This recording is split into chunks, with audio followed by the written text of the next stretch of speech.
let's talk a little bit about your role with Purdue Extension and where we are right now.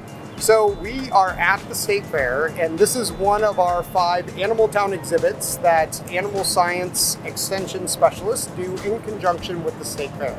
And so this one that we're in is the poultry exhibit, where we are educating and sharing information about how we produce our poultry products, as well as just fun and interesting things about poultry in general. This is very hands-on. You're literally holding a duck right now. Yep, exactly. So talk a little bit about your favorite part.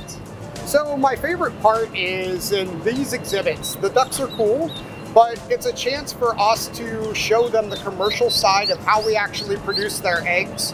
And so we have some displays here where they can see both the conventional eggs or the commodity eggs you would buy in the store, as well as cage-free, to really help people understand the differences in where their eggs come from and what it looks like for the environments that those eggs are produced.